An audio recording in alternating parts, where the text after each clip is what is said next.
Ahoj, já jsem Adam z Industria Coffee a dneska si ukážeme, jak připravit tu nejlepší filtrovanou kávu z balíčku kafe, který si koupíte. Koupíte si ten na filtr, že jo? Ať už máte doma Aeropress Chemex, Clever Dripper, French Press, Aeropress, anebo třeba Hario V60, a spousta těch parametrů, které si dneska ukážeme, budou pro všechny ty věci stejné nebo velmi podobné. Budeme mít filtrovanou vodu a jak už jsme si řekli, budeme potřebovat balíček kávy. Když budete nakupovat u nás na e-shopu anebo v kavárně, můžete se orientovat podle toho gridu, kdy čím víc vlevo, tím víc si představujeme tu chuť citrusovější a čím víc vpravo, tím víc bude ta chuť čokoládovější. Nahoru divočejší funky naturálky, dolů spíše taková mírnější každodenní snídaňové pití chuť. Dneska si připravíme Burundi Gitwe, promité parání Burundi. Já budu používat 15 gramů kafe, protože budu připravovat 250 gramů, budu používat 250 gramů horké vody. Budu vážit i tu horkou vodu, protože nechci používat odměrku. 15 gramů kafe a 250 gramů vody, z toho vlastně dělá 60 gramů kafe na litr vody. A tak i když budete dělat třeba Chemex, pořád se můžete řídit tím, že používáte 60 gramů kafe na litr vody.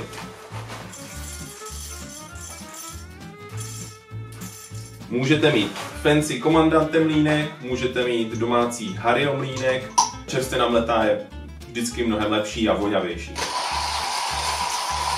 Dám vařit vodu taky.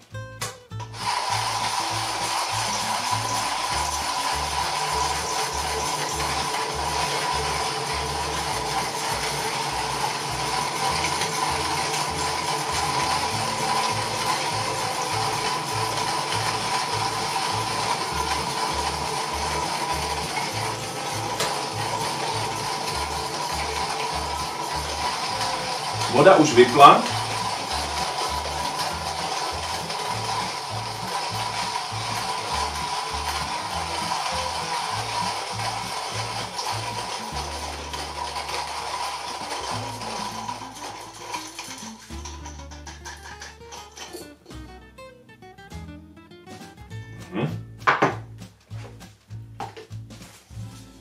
Papírový filtr do V60 si takhle přehnu, abych se zbavil toho švu a propláchnu ho. Tím taky předehřeju V60, zbavím se nějaké případné papírové chuti.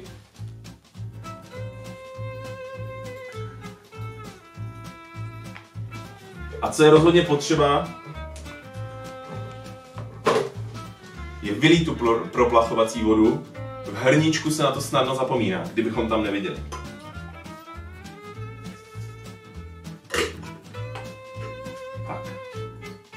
Nasypu všechno kafe.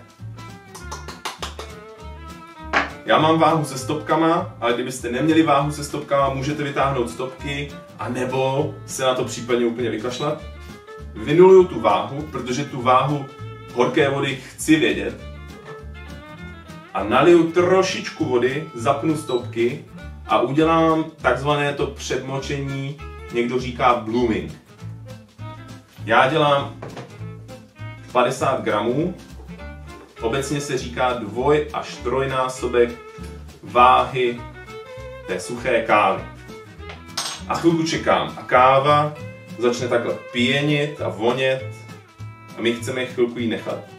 A pokud vám běží ty stopky, tak ve 30. sekundě můžeme opatrně nalít dalších 100 gramů horké vody.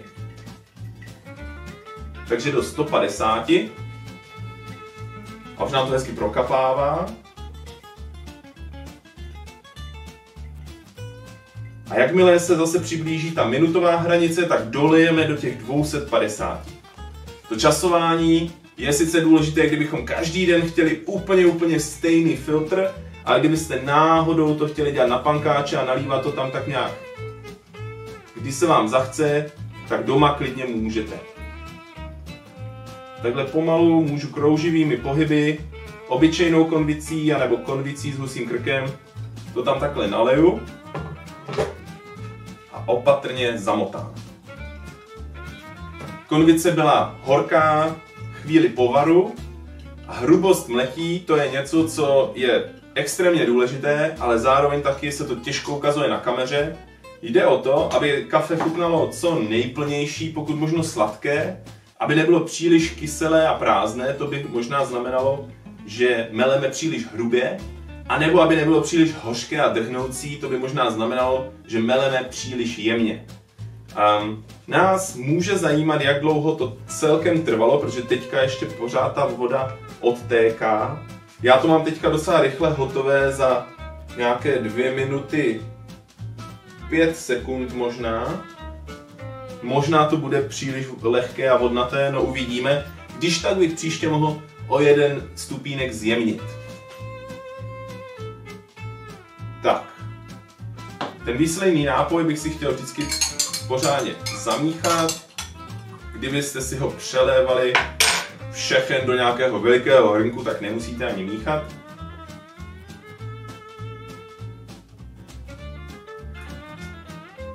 No a pak už zbývá si jenom vychutnat to kafe. Kdybyste se chtěli dozvědět víc, můžete přijít na některých z našich kurzů, anebo Petra napsala krásnou knížku, která vysvětluje spoustu metod, spoustu zajímavostí, spoustu návodů, anebo přijďte a zeptejte se u nás na baru. Na zdraví.